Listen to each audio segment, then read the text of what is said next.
Hello vinyl community, this is Randy, back today with another video. Picked up some records in the last part of August 2022, so I'm going to show those to you today. Before I get started on the new records that I've picked up, I'm going to show you one from the listening stack. Borrowing a page here from Yokohama Papa, showing you something from the listening stack here. This is Linda Ronstadt, Heart Like a Will. I was watching one of those videos, one of the MoFi videos, one of the many MoFi videos where somebody was showing a lot of their MoFi records, and they showed this one, and it seems like they asked, was there any reason really to have this on MoFi? And this is the one that I got probably in 1978 or so, 1979, when I was part of the RCA Music Service. So it was manufactured by them.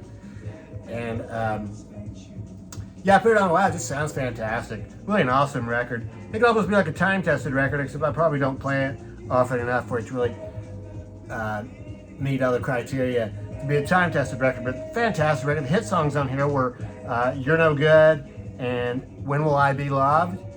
And the backup musicians on here, well, not the backup, just the musicians, I guess, her band, it's not the Eagles, it's other people. Eddie Black, Kenny Edwards, Andrew Gold, I think. It seems like he had a hit single or something, sort of know that name.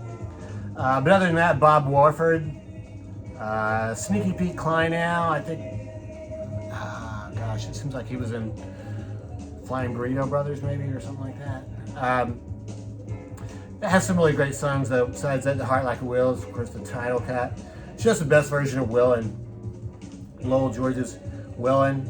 I can just see Linda climbing up into her semi-tractor trailer truck, willing to drive to Mexico or wherever she has to go. And really maybe best one possibly, I Can't Help It If I'm Still in Love With You, a Hank Williams song. So anyway, I figured I would show you that one. If you have this in your stuck away back in your collection somewhere, you might want to pull it out and give it a listen. Shout out, of course, to Two from the Trunk, Tony P. So yeah, Linda. Oh yeah, here's the another cool picture of Linda there. There's those musicians. The Capitol Records. Okay, so new records I've got to show you. I got this new record by Alabaster DePlume. Alabaster DePlume is, I think it's really it refers to sort of like a group collective or a band name, even though there is one guy who I think is really Alabaster DePlume, who is the main guy. He plays sax and writes the songs, and can't find his name on here now. He sings, and really an excellent album.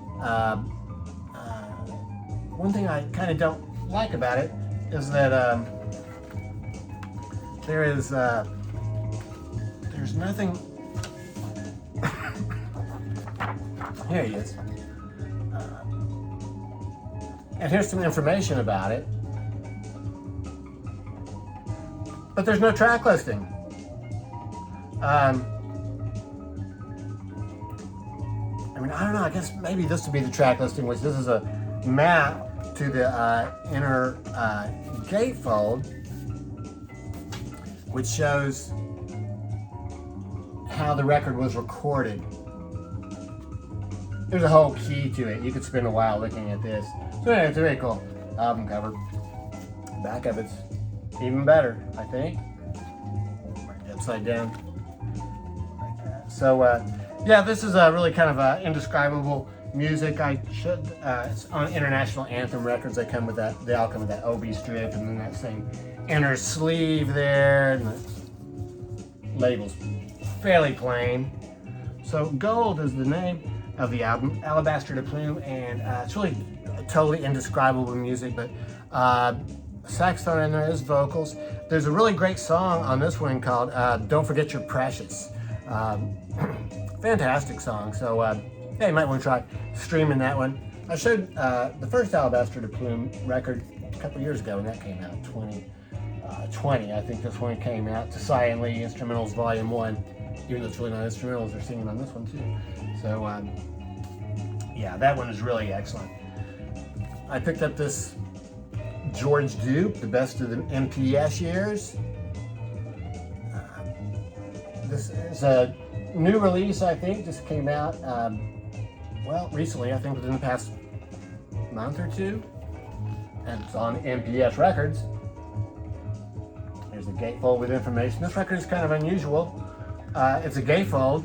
It's a 2-record set, but both records just go in this one pocket. I don't know why they did that. It seems kind of unusual, but anyway, there's a good picture of George right there. So George Duke is a keyboard player. And he's a person I've heard of a lot. I've heard his name a whole lot. I've really never heard his music too much. I've never had any of his records before or anything.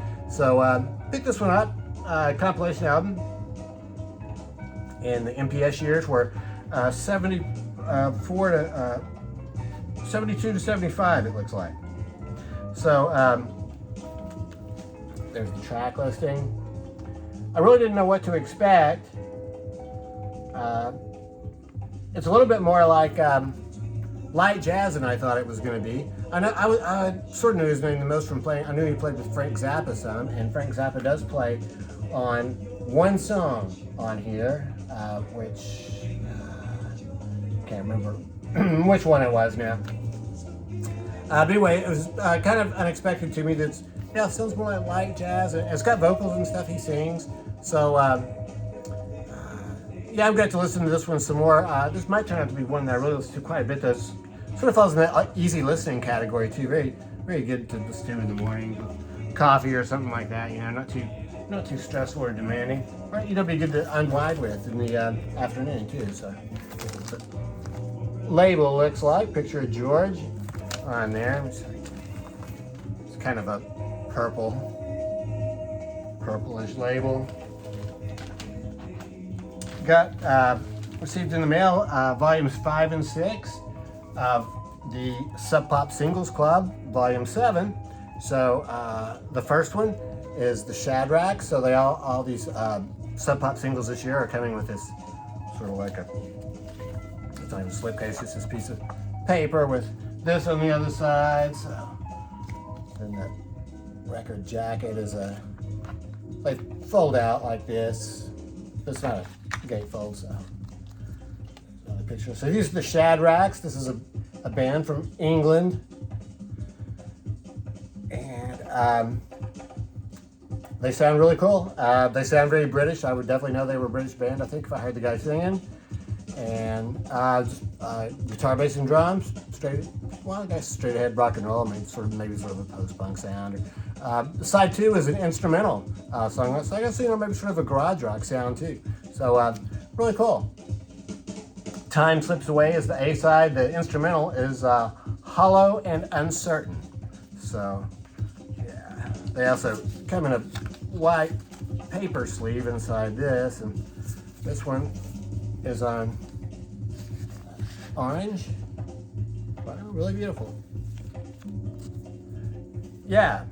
So really that instrumental, Hollow and Uncertain, really cool. Yeah, like a garage band type thing. And then the other one that came, they send out 2 records every 2 months, and so they all come with this slip thing. This is Hunx and his Punx, which is a band I had never heard of. But if you look right there, you see a very familiar face. That is Shannon from Shannon and the Clams.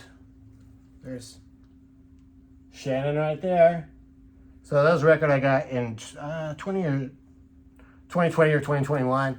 And so I guess she was part of this band, which I guess they released a couple albums in 2010 or so hadn't done anything for quite a while. But I guess they decided to get back together for this Sub Pop Singles Club effort. And this is on blue vinyl. And once again, just straight ahead rock and roll. Sub Pop Singles Club has really been excellent this year. I mean, all 6 of the singles I think have been really good. Those 2 are also. So yeah, really cool. Very happy about that. Pavement, Slanted, and Enchanted. This is a record that came out in 1990. I think it was 1992, something like that. This is Pavement's first album. I had their second one on CD, which is called Crooked Rain, Crooked Rain. So that was really good, like that one. But I really hadn't heard this one. So this came out, this is the 30th anniversary, 1992, I guess, because it's the 30th anniversary reissue for this song. So Pavement, and this is on Matador Records. Pavement is a band from California, Stockton, I think, is what I read. And indie rock band, sort of a lo-fi sound. The guy has a very distinctive singing style, and came with his lyric sheet. It all sounds fantastic. I like the guitar work too. The words are kind of, I mean, I can read along with them, but I'm not really sure what these songs are about. But anyway, it sounds cool. And the record itself is on this fantastic red, white, and black vinyl. Yeah. Pavement. Yeah. I received like an email telling me that one of the records on my want list in Discogs had come up for sale, and HP Lovecraft. So you just don't see this one very often, so I got this one. This is a mono edition of this record. This record came out in 1967, I think it was, and there's lots of information here on the back about how they actually did work with the HP Lovecraft Foundation, I guess, or whatever. I guess, and got their permission to use that name and everything. And this is really good. I think it's a very good psych album from the late 60s, and really sounds a lot like Jefferson Airplane. There's no female singer in here, but one of the male singers, his voice is higher pitched than Grace Slick's, I think. So it sounds like there's a female in the band, and some really good harmony vocals. Also some other instrumentation. So there's like flute, woodwinds. I think there's even some strings on here too, and so it's really well done. You know, my only problem with this is it has one of those, which I mentioned before, for a lot of these late 60s psych albums, that sort of a novelty type song, sort of the vaudeville type thing, which is called The Time Machine. The lyrics for that one are very, sort of seem like they're very pro-drug, I guess, and he talks about when you decide to take a trip and stuff like that. But the music itself has that vaudeville type sound. But and then it also, the very last song here is this Gloria Patria, which is just, I mean, it's pretty much straight reading of that, I think, and I wouldn't have included that. But other than that, this is a really fantastic album. HP Lovecraft, their first album, so yeah, I was really glad to get that. This is on the Phillips record label, which is a very cool looking record label. Yeah. And so from that same vendor, I ordered another record, which is what we've been hearing in the background. Brian Auger's Oblivion Express. This is the second song on side one. 2 songs on side one, 9-minute song and 10-minute song. The first song had words. This is an instrumental. It's a very cool jam type band. Extremely cool album cover. It's got that train coming down a piano keyboard as railroad tracks, and so you can see Brian Auger there, and I guess in the caboose or whatever it is. So Brian Auger's Oblivion Express, straight ahead. Fantastic. So that's it. Those are the records I picked up in the last part of August 2022. So I'd be interested to know what you think about those, and I hope everybody's doing well. Thanks very much for watching.